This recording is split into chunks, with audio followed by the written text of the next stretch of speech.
Anda di Kompas Bisnis bersama saya Diah Megasari Anjaya. Indonesia punya dua wajah garis kemiskinan, versi Bank Dunia dan versi BPS. Apa perbedaan keduanya? Saya akan tanya langsung Direktur Kebijakan Publik Selyos, Mas Media Wahyudi Askar. Halo Mas Media. Halo Mbak. Mas, to the point nih. Ya. Ini dia, dari total jumlah penduduk Indonesia 285 juta, angka kemiskinannya ada di 60%. Jauh berbeda dengan versi BPS di level 8%-an. Ya. Mas Media bisa menjelaskan perbedaan ini kenapa sih Mas? Ya, banyak yang kaget ya, masyarakat pun kaget, termasuk juga pengambil kebijakan. Angka kemiskinan kita 60%. Nah, sebetulnya memang yang menjadi indikator utama dari World Bank itu adalah karena kita sudah dikategorikan upper middle income, menengah atas ya. Karena pendapatan per kapita kita sudah di atas 4.500 US dollar. Jadi implikasinya kita harus menggunakan standar kemiskinan negara kelas menengah atas. Itu di angka 6,8 US dollar per day. Sehingga ketika kita menggunakan angka itu, ketemulah bahwa angka kemiskinan kita di angka 60% menurut World Bank. Nah, BPS menggunakan metodologi pengukuran kemiskinan yang berbeda. Yaitu? Berdasarkan BPS menyebutnya GKM dan garis kemiskinan non makanan. GKM itu garis kemiskinan makanan. Dan standar kemiskinan BPS itu sudah berlaku sejak tahun berapa? Sudah sangat usang ya, sejak tahun 1970-an datanya dan mulai diperkenalkan tahun 1980-an. Metodologi pengukuran kemiskinan oleh BPS itu sudah lama sekali. Dan tidak pernah berubah? Tidak pernah berubah. Dan dalam beberapa aspek itu sudah ketinggalan dan tidak bisa meng-capture kondisi kemiskinan hari ini. Tidak relevan dengan situasi ekonomi sekarang? Betul. Saya kasih contoh misalkan, kan BPS itu sesederhana menghitung jumlah pengeluaran untuk makan dan jumlah pengeluaran untuk non-makanan. Ya, nah tahun 1970-an konsumsi rumah tangga untuk makanan itu sekitar 70-an persen. Dominan. Tapi kan sekarang sudah berubah. Sekarang konsumsi rumah tangga terhadap makanan itu kecil sekali. Sudah di angka sekitar 20-30%. Artinya terjadi perubahan gaya hidup masyarakat. Nah, sama satu lagi, banyak indikator item-item garis kemiskinan non makanan di data BPS itu sudah tidak lagi relevan. Contoh misalkan ada pertanyaan di BPS itu, berapa pengeluaran Anda untuk perumahan misalkan. Itu perumahan hanya untuk milik sendiri gitu ya. Dan tidak meng-capture hutang misalkan KPR begitu ya. Dan kita tahu hari ini masyarakat banyak sekali yang harus menggunakan KPR, bahkan 50% dari pengeluaran rumah tangga misalkan gitu ya. Dan itu tidak tercapture dengan baik oleh metode pengukuran BPS begitu. Jadi ada banyak kekurangan saya kira, dan itu perlu didefinisikan ulang kembali metodologi pengukuran kemiskinan BPS. Begitu. Satu pertanyaannya Mas, tapi kita ke grafis selanjutnya. Nah, ini kan Indonesia secara pendapatan per kapita kan masuk di upper middle income country ya, betul ya? Harusnya dengan 6,85 dolar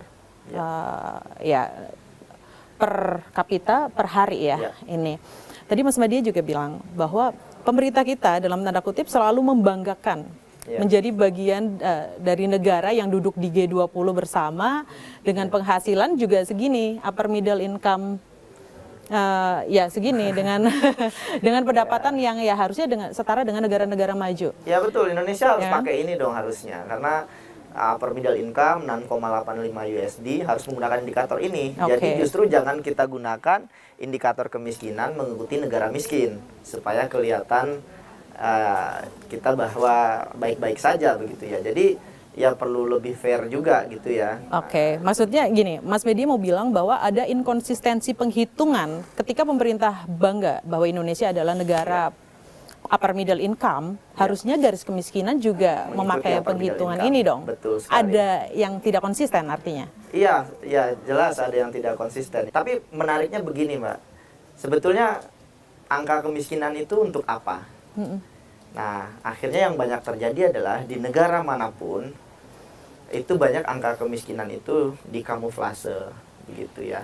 Dimanipulasi supaya tidak terlihat ada masalah di dalam negara tersebut gitu ya. Makanya ada jokes di antara para scholars itu, negara miskin itu salah satu indikasinya adalah negara yang memanipulasi data kemiskinan.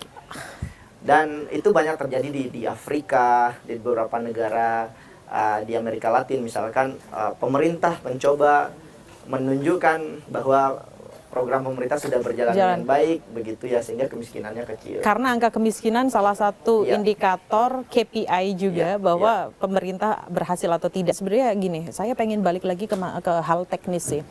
Tapi ini juga menjadi menjadi pembahasan di mana-mana. PPP. Kita $1. Ternyata kata BPS, $1 PPP itu tidak sama dengan $1 kondisi market sekarang. Misalnya sekarang katakanlah let's say 16.500 mungkin kayak gitu. Ternyata ini BPS bilang satu PPP tahun 2024 itu adalah 5.993, hampir 6.000 lah. PPP itu pengertiannya seperti apa? Kenapa $1 PPP itu di sini kata BPS 6.000, hampir 6.000, tidak seperti dolar pada umumnya yang 16.500 mungkin. Gimana? Ya, PPP itu menjelaskan sebetulnya kemampuan daya beli masyarakat, makanya tidak berkaitan dengan nilai tukar biasanya gitu ya. Jadi kemampuan daya beli masyarakat untuk membeli suatu barang, dan itu bisa comparable antara satu negara dengan negara lain, dan biasanya itu ditautkan dengan harga yang ada di Amerika Serikat begitu ya. Sehingga memang PPP nggak bisa otomatis dikonversi menjadi rupiah, katakanlah begitu ya. Tetapi PPP adalah jalan yang paling mudah untuk mengukur standar kemiskinan membandingkan antara satu negara dengan negara lain, begitu ya. Artinya kalau kita mengikuti PPP, nggak ada yang salah dengan PPP itu, bahwa kemiskinan kita masih tinggi, begitu. Jadi ya itu harus diakui saja, gitu. Jadi nggak perlu dipertanyakan juga standar kemiskinan World Bank berdasarkan PPP. Pertanyaannya sekarang, apakah pengukuran kemiskinan BPS lebih baik? Nah, ini juga yang menjadi pertanyaan, karena ini balik lagi ke kebijakan domestik kita. Nah, di sini yang saya kira perlu ditinjau ulang begitu ya. BPS itu menentukan garis kemiskinan berdasarkan penduduk referensi 20%, yaitu penduduk yang mereka di atas garis kemiskinan. Sedikit di atas garis kemiskinan, 20%. Nah, masalahnya adalah ketika yang 20% ini juga turun pendapatannya, otomatis garis kemiskinan di Indonesia juga akan relatif stabil atau bahkan turun. Nah, itulah yang terjadi hari ini. Ketika kelas menengah rentan makin banyak, pengeluaran mereka makin kecil, akibatnya adalah garis kemiskinan kita juga makin kecil. Gitu. Jadi itu salah satu implikasinya. Dan sama satu lagi, kita menggunakan pengeluaran sebagai indikator kemiskinan. Di negara maju itu sudah menggunakan pendapatan. Karena kalau pengeluaran dalam banyak hal itu dikritik ya, sebab pengeluaran itu tidak mencerminkan kemampuan finansial kita. Sesungguhnya tidak mencerminkan kemampuan finansial. Karena bisa jadi utang. Saya pinjol, hutang, saya spending banyak, pengeluarannya juga akan lebih banyak. Sama satu lagi juga nggak mencerminkan ketimpangan juga, karena pengeluaran makanan antara orang kaya sekali dengan orang menengah bawah itu nggak jauh beda. Pertanyaan selanjutnya sebenarnya ini menarik juga nih. Data Susenas Maret 2024 bilang 40% orang miskin di Indonesia itu memiliki pekerjaan. Tapi ternyata angka itu tidak berubah dari tahun 2015. Tapi jangan dijawab dulu. Kompas Bisnis akan segera kembali setelah ini. Anda kembali di Kompas Bisnis, masih bersama Mas Media Wahyudi Askar, Direktur Kebijakan Publik Selos. Mas Media, saya pakai data Susenas, masih berhubungan dengan ini, bahwa 40% orang miskin di Indonesia memiliki pekerjaan. Yang menarik adalah data Susenas 2024 ini tidak berubah dari tahun 2015. Apakah, gini pertanyaannya adalah, apakah mencari pekerjaan layak di Indonesia itu sangat sulit? Yang artinya saat ini kita mau kerja keras pagi, siang, sore, malam, kita nggak akan sejahtera kayak gitu. Gimana Mas Media? Iya, ada banyak hal yang bisa menjelaskan ini ya. Salah satunya memang karena shifting pekerjaan, Mbak. Jadi pekerjaan dengan produktivitas tinggi, nilai tambah tinggi itu berkurang. Khususnya industri manufaktur, industri pengolahan. Sehingga banyak yang berkurang, kemudian geser ke pekerjaan informal. Yang akhirnya tidak berkualitas karena tidak ada jaminan sosial, upahnya juga lebih rendah dan seterusnya. Sama satu lagi terjadi peningkatan di sektor jasa ya pada saat bersamaan, sehingga lapangan kerja yang tercipta tidak berkualitas. Implikasinya adalah upah yang diterima masyarakat lebih kecil. Upahnya lebih kecil sehingga banyak masyarakat yang turun kasta tadi, Mbak. Turun kasta sebelumnya itu mungkin kelas menengah ya, terus kemudian dia masuk kemudian ke dalam garis kemiskinan. Sebelumnya mungkin mereka nerima 3 juta per bulan gitu ya. Tapi setelah itu mungkin mereka menerima uang take home pay-nya jauh lebih kecil. Belum lagi harus bayar KPR rumah, ada anak sekolah yang harus dibayar gitu ya, sekolah swasta, belum lagi biaya di luar BPJS Kesehatan yang juga besar sekali, Mbak, yang harus ditanggung oleh masyarakat. Nah, pengeluaran garis pengeluaran non makanan ini itu nggak tercapture semua di data BPS ini, Mbak, masalahnya gitu ya. Sehingga angka kemiskinan BPS sekarang yang per bulan itu 595.000 ya, dan kalau per hari itu sekitar 20.000. Di bawah 20.000. Di bawah 20.000 itu menjadi tidak masuk akal lagi gitu. Tidak relevan hari lagi. ini. Karena hari ini misalkan ini kan dihitung dari agak ke tengah lagi mungkin Mas Badia. Ini kan dihitung dari makanan, konsumsi makanan ya. Plus non makanan.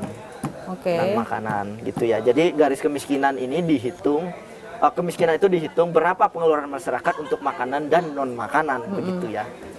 Nah, masalahnya sekarang ya yang non makanan itu sudah dominan harusnya. Jadi orang sudah nggak lagi menggunakan garis kemiskinan makanan ini. Apalagi BPS ini itu masih menggunakan 2.100 kalori, Mbak, per hari. Dan ini itu sudah dipertanyakan. Orang bisa jadi mencapai 2.100 kilokalori sehari, tetapi makanannya nggak bergizi. Itu juga bisa terjadi begitu. Makan gorengan 5.000 udah bisa 2.100 kalori kayak gitu. Sama satu lagi, Mbak, yang bermasalah dengan pengukuran BPS ini ya. Karena ini pengeluarannya berbasis asumsi semua income yang diterima oleh masyarakat, termasuk dari bansos. Gitu ya. Jadi bansos itu dimasukkan, kan masuk ke kantong masyarakat, kemudian masyarakat mengeluarkan. Nah, dengan asumsi seperti itu akan dengan sangat mudah bagi pemerintah untuk bilang bahwa garis kemiskinannya menurun. Iya, kemiskinannya menurun sepanjang bansos itu diberikan dalam jumlah tertentu, begitu ya. Sehingga pengeluarannya bisa naik. Tapi pertanyaannya adalah, apakah semua orang penerima bansos itu kemudian menurut angka pemerintah bahwa keluar dari kemiskinan, apakah memang betul-betul mereka sudah tidak miskin lagi? Itu juga kan perlu jadi pertanyaan begitu ya. Jadi tidak bisa menjelaskan bagaimana sebetulnya sumber daya yang dimiliki oleh keluarga itu. Begitu, berarti penghitungannya Bank Dunia itu sebenarnya nggak salah? Ya, nggak ada yang salah dengan penghitungan Bank Dunia, karena tapi begini ya, Mbak, ini Bank Dunia lagi ya. Bank Dunia kan bilang 60% ya. Bedanya jauh banget. 60% kita di 8% Indonesia. Dan Gimana? saya nggak mau bilang bahwa saya bilang Indonesia miskin enggak. Itu bukan sesuatu yang perlu kita banggakan ya. Betul, karena gini, sebentar Mas Media, karena menurut data Bank Dunia pun, kalau kita memakai angka ini, standar ini, garis kemiskinan kita dari tahun ke tahun juga turun loh sebenarnya nih. Dari 2022 itu angkanya masih di 62%. 2023 itu angkanya di 61,8%. Nah, ini turun nih. Bahwa Bank Dunia pun mengakui bahwa ada kemajuan kemiskinan. Betul, ada kemajuan di Indonesia. Jadi makanya ini juga nggak perlu ditolak juga. Sebetulnya yang jadi refleksi dari pemerintah, saya hanya ingin bilang, pemerintah, orang miskin dan rentan di Indonesia itu masih banyak. Sehingga jangan dibuang-buang fiskal anggaran negara untuk kebijakan yang tidak tepat sasaran. Sesederhana itu. Karena kalau dihitung ini berapa tadi, Mbak? 171 juta. Artinya adalah kalau kita mengikuti World Bank, ada 171 juta orang menunggu bantuan pemerintah secara eksternal agar mereka bisa keluar dari garis kemiskinan. Jadi refleksinya adalah ya pemerintah dengan masyarakat rentan sebanyak ini juga jangan buang-buang anggaran fiskal kita yang terbatas begitu, Mbak. Ada masyarakat yang menunggu bantuan dari pemerintah. Maksudnya saya luruskan lagi nih. Ada segini angka masyarakat yang sedang menunggu bantuan pemerintah bansos, atau sebenarnya mana yang lebih urgent dengan lapangan pekerjaan yang layak? Kalau studi saya, tapi ini beneran jurnal ya Mbak, dipublikasikan di jurnal internasional, program kemiskinan yang paling, pemberantasan kemiskinan yang paling efektif itu PKH, karena kondisional dan kemudian uangnya diberikan langsung ke masyarakat. Jadi hanya diberikan untuk orang-orang tertentu rentan, dan itu paling efektif mengurangi kemiskinan. Tetapi yang PKH ini meskipun pemerintah baru menyalurkan ya bulan lalu, tapi saya harus question mark-nya gede banget karena coverage-nya itu tidak mengalami peningkatan signifikan. Jadi jumlah penerima PKH itu tidak mengalami peningkatan signifikan, begitu ya. Karena tadi jumlah penduduk miskin kita dianggap sedikit. Hanya mana tadi 8% gitu ya. Jadi karena penduduk miskinnya hanya dianggap 8%, alokasi anggaran negara untuk masyarakat kecil itu juga akhirnya menjadi terbatas. Pengentasan kemiskinan di Indonesia bukan prioritas. Maksudnya begitu? Harus menjadi prioritas. Tapi masalahnya begini, ini kalau akhirnya kemiskinan ini, peta kemiskinan itu dimanipulasi, tapi kemiskinannya nggak diselesaikan, begitu ya. Akan jauh lebih baik ketika negara tahu siapa yang masyarakat rentannya, dan kemudian tahu obatnya apa, dan kemudian diselesaikan persoalan kemiskinan itu. Daripada ngutang-atik angka aja. Betul. Makanya kalau boleh saya usul, saya kira BPS harus membuka ruang untuk melakukan peninjauan kembali untuk pengukuran kemiskinan ini. Seharusnya salah satu indikator yang paling efektif untuk mengukur kemiskinan adalah tidak seperti yang sekarang ini, karena yang sekarang ini skemanya itu masih menggabungkan antara bansos gitu ya, kemudian pajak dalam satu pool begitu ya. Itu harusnya dikeluarkan. Jadi caranya adalah dikeluarkan dulu semua basic needs, kemudian disposable income-nya berapa, pendapatan sisa oleh masyarakat itu sisa berapa yang bisa dibelanjakan. Nah, itulah angka yang sebenarnya untuk menjelaskan real level kemiskinan seseorang gitu ya. Nah, kalau itu kita lakukan, kita akan tahu seberapa efektif pajak, seberapa efektif program bantuan pemerintah itu mengurangi kemiskinan. Karena kita bedakan kemiskinan sebelum fiskal, sebelum bansos, dan kemiskinan setelah bansos. Kalau terdapat perbedaan berarti MBG-nya efektif. Berarti PKH-nya efektif. Tapi kalau nggak terdapat perbedaan berarti nggak efektif sama sekali. Jadi kita bisa tahu gitu, Mbak. Nah, cuman ini kan kasihan ya, Mbak, karena ini jumlahnya besar ya. Dan kalau hitungan saya 40% dari penduduk miskin di Indonesia itu dimiskinkan oleh kebijakan fiskal pemerintah. Jadi masyarakat miskin yang 40% dari penduduk miskin itu membayar pajak lebih mahal lewat PPN ketimbang jumlah yang mereka terima dari pemerintah dalam bentuk bansos. Jadi masyarakat miskin pun juga menerima sedikit sekali dari pemerintah, gitu ya, dalam bentuk bantuan sosial. Nah, ini yang harus ditinjau. Makanya yang paling efektif itu adalah data ya, yang harus kita ini. Nah, data kemiskinan itu harus kuat gitu ya. Harus kuat ya. Data kemiskinan harus kuat. Pertanyaan selanjutnya, jadi kapan seharusnya BPS mengadjust atau menyesuaikan penghitungan lah standar kemiskinan ini? Sebelum jauh ke sana deh, perlukah BPS mengubah metode atau standar garis kemiskinan? Kalau perlu, kapan BPS harus mengubah standar garis kemiskinan di Indonesia? Saya kira paradigmanya bukan lagi melihat berapa jumlah orang miskin.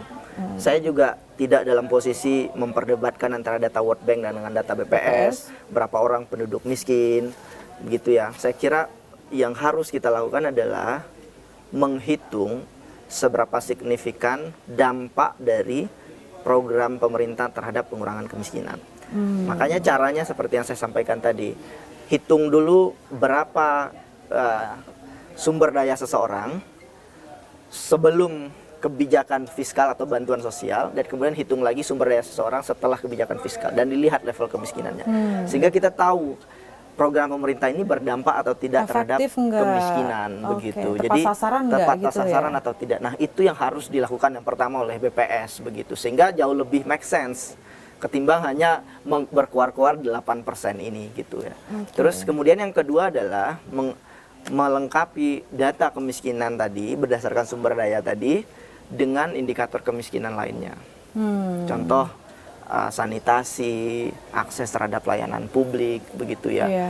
Dan kita sudah harus bergerak Lebih ke arah kualitas hidup ke arah ya? yang sana. Jadi lebih ke kualitas hidup. Jadi stop goreng-menggoreng soal berapa jumlah orang miskin di Indonesia. Dan Pak Jokowi selama 10 tahun pemerintahannya sering kali bilang bahwa kemiskinan kita turun. Tapi dalam konteks yang jauh lebih fair begitu ya, yang turun itu adalah penghitungan garis kemiskinan atau kemiskinannya menurut datanya BPS begitu ya. Sama seperti yang saya bilang tadi Mbak, BPS ini menggunakan 20% penduduk referensi. Sekarang kelas menengah kita terkapar. Turun juga angkanya. Sehingga referensi itu udah nggak valid lagi. Kemiskinan referensi itu turun, ini otomatis jadi turun gitu ya. Itu kenapa kita hanya stuck di angka 20.000 per hari, di bawah 19.000. Garis kemiskinan kita rendah sekali karena penduduk referensi kita terkapar hari ini. Kelas menengah rentan itu turun signifikan begitu.